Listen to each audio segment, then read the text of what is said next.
ಯಾವ ಗಳಿಗೆಲಿ ಈ ಮನೆಗೆ ಬಂದೋ ಏನೋ ಒಂಚೂರು ನೆಮ್ಮದಿನೇ ಇಲ್ಲ. ಮಾತಿಗೆ ಮುಂಚೆ ನನ್ನ ನೆಮ್ಮದಿ ಹಾಳಾಗಿದೆ ಅಂತ ಬಡ್ಕೋತಿಯಲ್ಲ ಸಿಂಚನ. ಈ ಮನೆಯಲ್ಲಿ ನಿನ್ನ ನೆಮ್ಮದಿನ ಕಿತ್ಕೊಳ್ಳೋಂಥ ಕೆಲಸನ ಯಾರು ಮಾಡಿದ್ದಾರೆ ಹೇಳು? ಮನೇಲಿ ಹಿರಿಯರು ಅಂತ ಅತ್ತೆ ಮಾವ ಇದ್ದಾರೆ. ಅವ್ರ ಮುಂದೆನಾದ್ರೂ ಸ್ವಲ್ಪ ನೆಟ್ಟಿಗೆ ಮಾತಾಡೋದನ್ನ ನೀನು ಅಭ್ಯಾಸ ಮಾಡ್ಕೋಬೇಕಲ್ವಾ? ಹೌದು, ನನಗೆ ಮಾತಾಡೋದಕ್ಕೆ ಬರಲ್ಲ. ನನಗೆ ತುಂಬಾ ಚೆನ್ನಾಗಿ ಗೊತ್ತು ಈ ಮನೆಯವರೆಲ್ಲ ಒಂದು ನಾನೇ ಒಂದು ಅಂತ.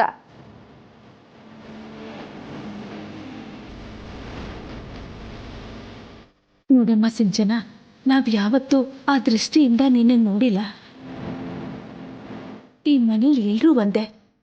ಹೀಗೆಲ್ಲ ಯಾಕೆ ಯೋಚನೆ ಮಾಡ್ತಿದ್ಯಾ?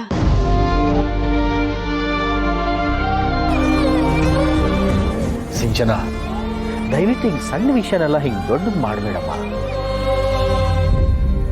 ನಮ್ಗೆ ಈ ವಯಸ್ಸಿನಲ್ಲಿ ಮಕ್ಕಳ ಜೊತೆ, ಸೊಸೆದಿರ ಜೊತೆ, ಮೊಮ್ಮಕ್ಕಳ ಜೊತೆ ಸಂತೋಷವಾಗಿ ನೆಮ್ಮದಿಯಾಗಿರ್ಬೇಕು ಅಂತ ಆಸೆ ಆಗುತ್ತೆ. ನೀವು ಹೀಗಾಡಿದ್ರೆ ನೋಡೋದಕ್ಕೆ ತುಂಬಾ ಕಷ್ಟ ಆಗುತ್ತಮ್ಮ. ಹೌದು ಮಾವ, ನಾನು ಏನ್ ಮಾತಾಡಿದ್ರು ಅದು ತಪ್ಪೆ.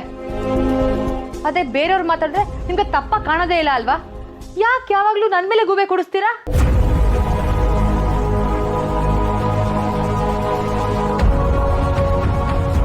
ನಿನ್ ಮೇಲೆ ಯಾರು ಗೂಬೆ ಕೂರಿಸ್ತಿಲ್ಲ ಸಿಂಚನ. ಪರಿಸ್ಥಿತಿನ ಅರ್ಥ ಮಾಡ್ಕೊಂಡು ನಡ್ಕೋ ಅಂತ ಕೇಳ್ಕೊತಿದ್ದೀನಿ ಅಷ್ಟೇ. ಅತ್ತೆ, ನನಗೆ ಯಾವಾಗ್ಲೂ ಈ ರೀತಿ ಬುದ್ಧಿ ಹೇಳೋ ಬದಲು ಅವ್ರಿಗೂ ಹೇಳಿ. ಯಾಕೆ ಹೇಳಲ್ಲ? ಅವ್ರು ನಿಮ್ ಮುದ್ದಿನ ಸೊಸೆ ಅಂತನಾ?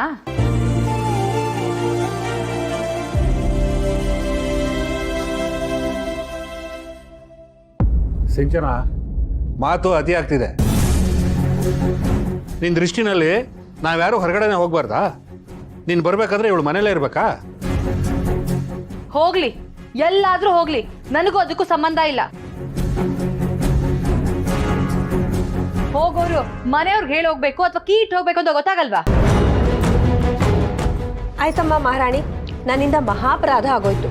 ಇನ್ಮೇಲೆ ನಾನೇನಾದ್ರೂ ಹೊರಗಡೆ ಹೋಗ್ತೀನಿ ಅಂತ ಆದ್ರೆ ನಿನ್ಗೊಂದು ಫೋನ್ ಮಾಡಿ ನಿನ್ ಪರ್ಮಿಷನ್ ತಗೊಂಡು ಆಮೇಲೆ ಹೋಗ್ತೀನಿ, ಸರಿನಾ?